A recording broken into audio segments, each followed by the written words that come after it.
While there are plenty of planty things on offer, we're going to start with the main event, the freshly built show gardens that dominate the Melbourne Exhibition Gardens. There are 7 competitors in this category. These are the most ambitious and large-scale installations at the show. Teams have just a week to transport, assemble and plant their entry, whilst taking care to leave no impact on the ground. There's no digging or modifying the earth allowed at all. Everything you see here will be removed when the show is over. Each entry is labelled with the name of just one principal designer. But as all the designers will tell you, none of these gardens can happen without the collaborative effort of a big team over many months. Ben Hutchinson's garden, Between Moments, has a stunning natural swimming pool, which people will be able to swim in, but because there's no chemicals, birds, insects and wildlife will love it as well. I wanted to create a garden that would show someone that you could put a space in your own backyard to get away from the craziness of life. Somewhere you can just retreat to for a little bit of mindfulness, a little bit of health relaxation. And so we've got the sauna and the swim pond up the back, surrounded by a beautiful, subtle, native garden. Adding water like this, it really invites nature, doesn't it? Absolutely. It's just clean, fresh water. The amount of wildlife these things bring into a backyard is phenomenal. Is it true that a frog found this fairly shortly after you built it? We found a southern brown tree frog floating around. Not even sure where it came from. Yeah, it's probably still in the garden somewhere. So it really is an example of build it and they'll come. Absolutely, absolutely. Yeah, we've already had dragonflies flitting around as well, so it's been amazing. Any particular plants you're really fond of? Ooh, that's a really tough question. I'm a big fan of the Thai lotus. It's a bit tough to grow in Melbourne, but it's an absolutely stunning, really unique plant. And the Richia Dracophylla, I think that was a really good textural contrast for the garden. Yeah, it's a beautiful little addition.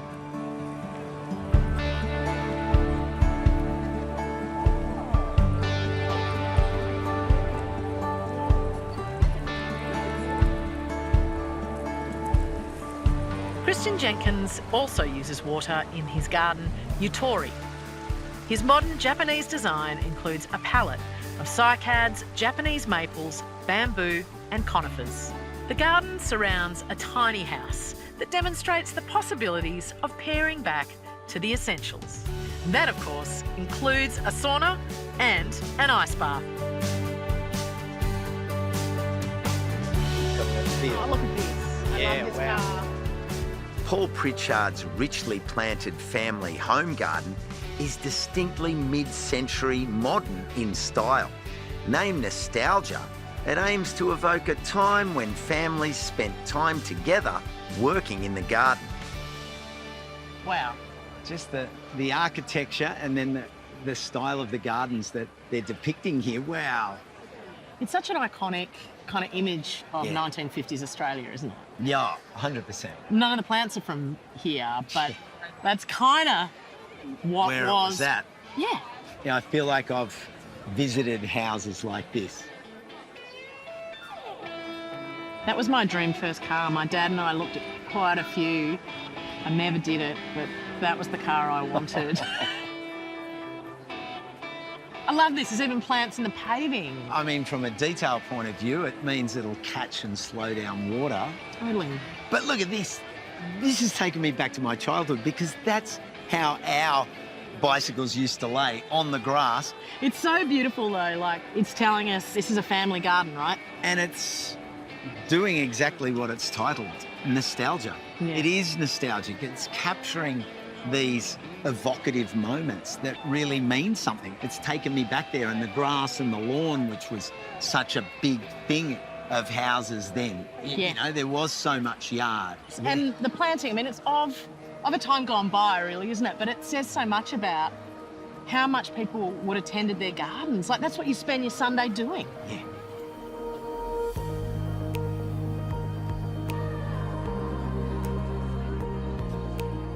Escape by Rob Cooper is a place for peace and reflection. Tall, textured grasses move in the breeze. Still water brings the sky down to earth, and the central stone fire pit is a place to contemplate or bring people together. The garden's sort of been designed, it's like a place you can go and escape and just relax and, get back to nature, get back to yourself. We tried to do a predominantly native green garden. We wanted a lush green space with shape and form. Put some really hard, clean elements of the architecture into it. It's just really nice softening with all the grasses and the stone and everything like that. Rob and his team are based in South Australia, adding long-distance transport to the logistical challenge of assembling their garden.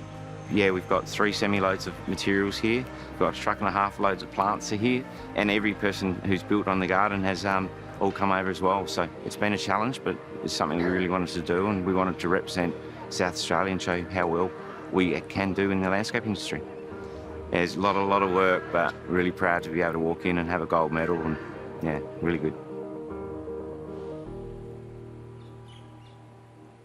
This garden, by Jason Hodges, is called Doable. The design sets out to prove that a beautiful garden can be created with inexpensive and easily accessible materials, making a point of using store-bought pavers, affordable timber, and using a lot of plants that are easy to get hold of and propagate yourself. Right there, empty premise, and just watch it climb around the bathroom and then up over the mirror. Our team,